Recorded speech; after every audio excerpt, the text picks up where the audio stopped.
that was probably the worst day Yeah. in business where your bank, your business savings are drained and now you have to literally fund and at the time, you know, $1 million, almost $1 million a month, organization and we're having to fund that. And we, again, you use those terms, but like it wasn't like we were making that much money. So it's like Yeah. we have, we can support this thing for maybe 6 months, and then what are we gonna look at like personal bankruptcy? So it's like that those 3 days were probably the worst and the biggest business low that we had in business so far. Martians landed. Yes. Wearing Prada suits. Yes. Drinking Henry Seltzer. Yes. Chewing juicy fruit. Yes, and? Your branding here. Yes, brand. Your message here. Yes, and? A verse about Yes. your product here. Yes. I'm Hirsch Redman. Yes, and? I'm a message therapist. Yes. And I have a podcast. Yes, brand. That's right, that's it. Yes. We'll help you fix the world. Yes. Or your bottom line. All right. Your bottom line. Get it. I get it. Welcome to the Yes Brand Podcast.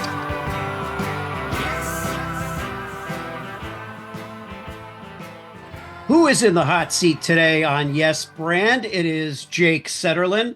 Jake is a 28-year-old entrepreneur. He's from Milwaukee, Wisconsin, Midwesterner, like I am now, although I'm not from the Midwest. He began his business journey when he was just 19 years old, navigating college. He wanted to find his life's direction.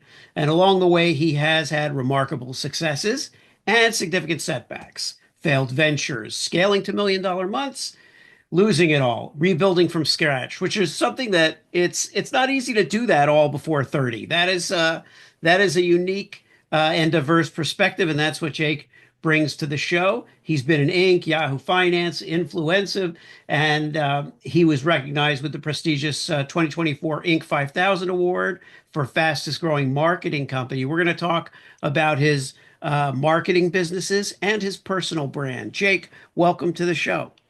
First, thank you so much for having me. My pleasure. My pleasure. I've been looking forward to this. Um, Give the audience a little bit of a peek into how you became entrepreneurial at such a young age.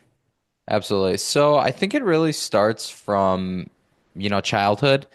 As a kid, everybody wants to be, a firefighter, policeman, do a bunch of crazy stuff. And for me, and I don't know if it was just, my environment, I always wanted to be an inventor. That was my thing. And, that kind of led me into getting into school for engineering, which, again, led me into, owning my own business and things like that. But I really always had that, inventing, product development type of mindset, creating, I guess you could say.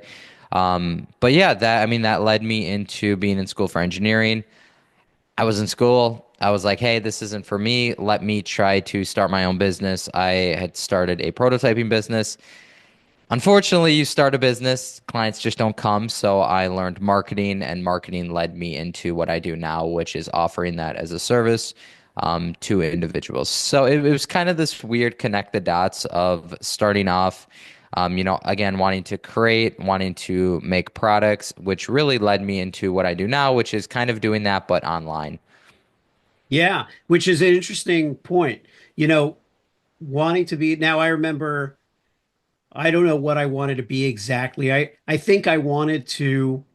I was thinking about this last night. I was watching Peaky Blinders, which is a show that I love, and he's putting on his shoulder holster, uh, Tommy, and I thought to myself, there was a time when all I wanted was a shoulder holster, Yep. and I would rig up these things myself, and I wanted to have that, and I wanted to have, like hiding places for weapons. I had all these adventurous kind of things. You would have thought I would go into law enforcement. I had a Batman thing where I had the utility belt. So Love it. I wanted to do things that were creative and outside my experience. That's what that really meant. My real experience didn't involve law enforcement, and so I was fascinated by that world. It didn't involve certainly, fighting criminals or leaping from buildings or whatever the various superheroes did, but that was obviously fun. And ultimately, I settle in my case on more on writing and creating. Do you feel like Absolutely. you're still an inventor of sorts? I do, because the way I look at it, and all my partnerships, all the businesses, every single offer, I've always been the guy putting together not only the offer, so the structure of, what are we going to give the client, what's it going to involve, what's it not going to involve, but then how is that going to look? So I'll make all the sales decks, all the sales material. I'm obviously I do a lot of the back end too, which is the systems and automation. So I feel like I am creating that product, on the front end, obviously what they're getting, but also like developing the system. So it's again like I kind of look at it like I'm still doing that development, the creation aspect, but I'm just doing it in a different fashion where it's not, what I went to school for, which is making a physical product. Where this, I'm making things, I'm making systems, making digital products, things like that, but it's all online. Well, let's talk about engineering and creating a product versus uh, entrepreneurialism, working for yourself, building your own companies. What was it about the engineering space that you decided, okay, I'm gonna go out in a different direction? Yeah, that's a good question. So I think it really came from, I was in school, so I got about like 90, 95 credits into it, hour credits out of 120. So I was probably like 75% way of the way through that degree. And I really enjoyed the first, again, few years where it was, product development, engineering thinking, systematic thinking. How do I take something and make it better? So a lot of that came from like the basic level physics, and like I was suffering through the, the calculus and the math and that kind of stuff. But I really, really jived and enjoyed the engineering thought process of how do I make something better? How do I make it more unique? How do I make it more user friendly?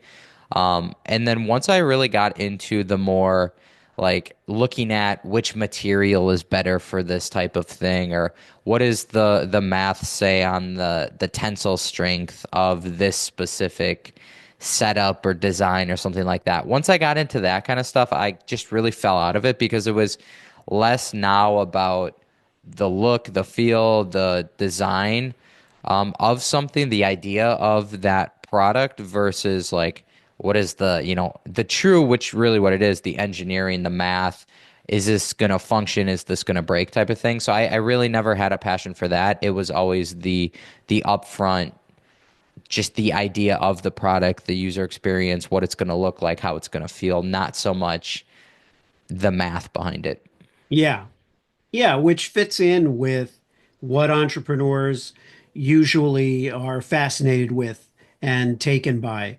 Um, you know, w- for from your point of view, uh, what is the worst what was the worst day? And we'll get to the best day, but what Sure. was the worst day in your brief but in many ways exciting and spectacular business history to date?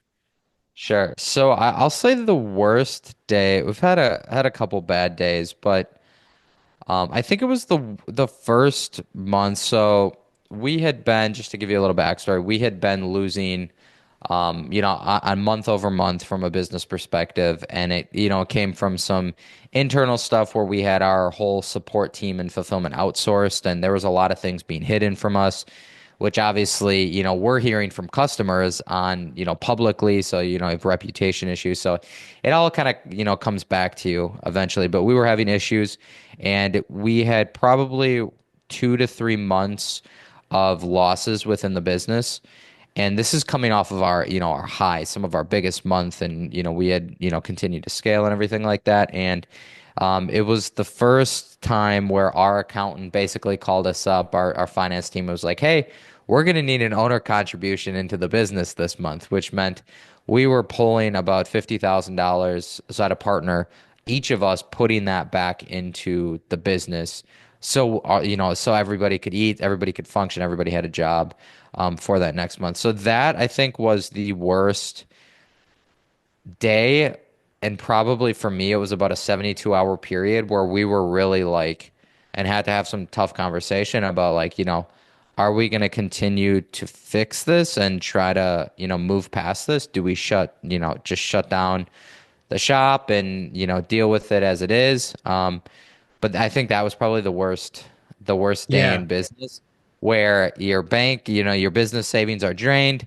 and now you have to literally fund and at the time, you know, $1 million, almost $1 million a month, organization, and we're having to fund that. And we, again, you use those terms, but like it wasn't like we were making that much money. So it's like Yeah. we have, we can support this thing for maybe 6 months, and then what are we gonna look at, like personal bankruptcy? So it's like that those 3 days were probably the worst and the biggest business low that we had in business so far. Yeah. Yeah. Well, also you're looking at the long view. To what end? You getting by a month is one thing. With a problematic infrastructure and issues, and it doesn't feel like you're providing a solution. You're just buying time to figure it out. So, what was the absolute best day?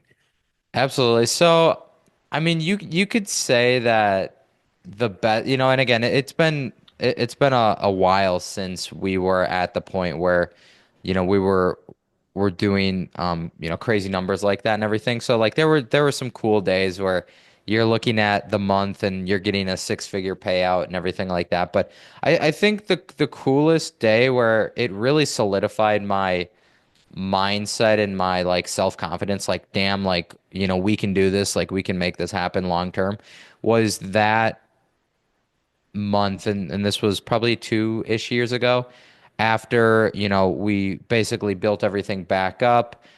We scaled down, scaled up, and finally had a pretty substantial payout from the business after basically bringing our support in-house. We scaled down, to just give you some numbers, about 30 to $40,000 a month after those highs, bringing a support team in-house, recreating, a few new companies and having different offers. So I think that was the biggest high just for me, that really was like solidifying my self-confidence that like, damn, we can do anything that we want and we can fight through it. And, we kind of have the skin for this industry. It was, you know, getting that payout, having a solid bank account where it was like, damn, like we built back up from a crumbling Yeah. infrastructure, basically. So Yeah. yeah, And there's a lot to be said for not just the lesson that you learn from that, but psychologically, the notion that, you know, you went from here to here, if you did that, it's no one thing to start here, build a little, build a little, build a little, or even take a little step back, a good month, a bad month, but to drop to where you really don't know.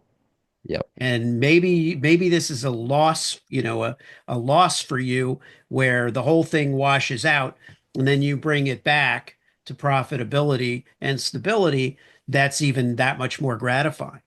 Uh, so now looking at, 2025, you had mentioned when we talked, wanting to spend some time on your personal brand. Um, Talk a little bit about that. absolutely. Yeah, and it's twofold, right? I'm almost 10 years into doing this self-employed, I hate to say that, but like entrepreneurial journey. And Yeah.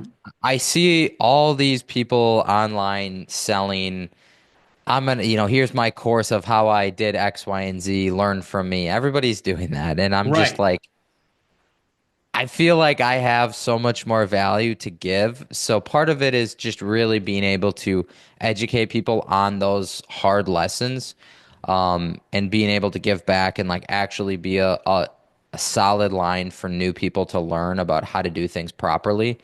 Because there definitely is a good way to do things and a bad way to do things, and you want people to learn from your lessons. But it's also, partly for a lot of the projects that we have going on, and we've already seen it. We're 3, 4 months into like starting this, personal brand type stuff. Me and my business partner is doing the same. It's really impacted all of our businesses because people are starting to buy not from the business brand, but from the personal brands associated with the business.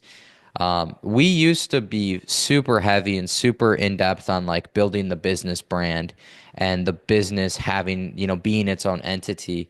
Where now a lot of the consumers that we've at least, engaged with in the products that we have, which is a lot of, service-based businesses, brick and mortar businesses, real estate agents, insurance agents, they're starting to, I think, look past the business brands and really kind of look at like who's actually behind this business. Are they actually knowledgeable, or did they just throw up a business to try to make, a bunch of money from us? So we've really seen it where people are consuming our content before they're buying, our services and our products through the companies that we own. So that's really been the biggest thing that we've seen with our personal brands is using it not only to help and educate, people that, are trying to build up to the level that we've gotten to, but then also it's really benefiting the brands and the companies that we have and the customers that we're signing up. Yeah. And it fascinates me, as you know, I work in the personal brand building space, but we don't talk about it all the time on this show. I don't get on and talk about it's like I like to keep a little distance from my own business and not just talk about my business, but brand's a brand. But but I feel like at this moment in time, with all of the platforms that people have to put their information out to market themselves to the world in a sincere and really kind of transparent way, um, there's this value that the audience is getting by feeling like they know what the genesis is of this company. What is the heart and soul of the company? You know, it's been that way forever, but I think you used to not know who a CEO was. You didn't know who the CEO of Dunkin' Donuts was or something. It didn't matter. It didn't matter unless you were in that business. But now your ability to be somebody and to stand for something supports every business you have created or will create, I think. Absolutely. Absolutely. I think it absolutely. It's funny you use that analogy with like who's the CEO, and we had a big competitor that recently went out of business in the, I won't get into it, but in the real estate marketing space. And they were kind of a legacy big business brand, but they never really had an owner behind the business. And it's interesting, I couldn't, you could probably say that there was, 100 things wrong with that business, but I really do think when you have a brand behind a company, obviously, it helps clients signing up and the trust in the business, like, oh, this owner's not an a-hole, and, people like he actually is genuine. But I also think it helps your employees look at it like, wow, like we have a genuine leader leading this company and not so much, oh, it's just a CEO that wants to make the board rich and wants to make another dollar. So it's definitely twofold, I think. Yeah. Yeah. So, kind of circling around now to the Jake Sutherland brand, uh, what's what do you see happening for you and your brand, your endeavors? Where do you see that kind of evolving? Absolutely. So I mean, so far it's been nothing but awesome. Developing that brand and having my own brand. Again, like I said, it's already paid back tenfold with just, how it's impacted the businesses I'm involved in, and being able to put a little bit of that brand, but then also content and that kind of stuff out in front of customers before the buying process and showing them like, oh, like, both of these owners are making content. They have more depth than just a title at a company. But it's also interesting seeing, and it's so cool to be in the position that I'm in where we've already seen individuals reaching out, and we haven't even launched any like coaching or anything crazy like that yet. But we've already had a lot of people reach out and be like, wow, I really appreciate the content you're putting out. If you ever launch any kind of coaching or course or, anything like that, which is not in in the plans, I would love to do some coaching, but I'm kind of against those like high ticket courses and all that kind of stuff. So Yeah. but it's cool to see that people are already consuming, getting value and, looking for kind of that mentorship, which I never would have thought. Like obviously that was, the goal is to educate and so people can learn, but it never really would have thought people would actually want to, be like, a mentee, of me and my business partner. Just kind of different, but it's cool to see that come from building that personal brand. Well, I would definitely encourage you to pursue sharing your knowledge because, I feel the same way you do. There's no imperative for someone to share their knowledge or their process just because it worked. It doesn't work for everybody. It's not the same for everybody. But, when you have that to give and you see where it can help people and it's not coming from a place of I want to exploit my success or exploit the success that I had. It's coming from a place of, well, what's a natural evolution now would be to share some insights and give back in a way. Let's close with this.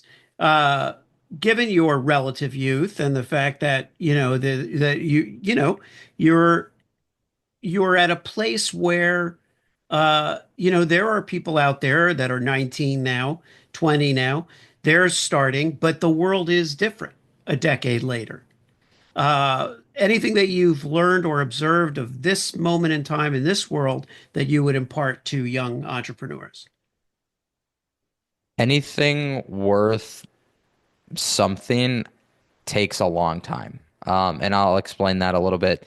I see a lot of these young guys out there, guys, girls, whatever, it is just the stereotype that it's a lot of guys. But I feel like everybody's trying to get rich quick and they're trying to charge.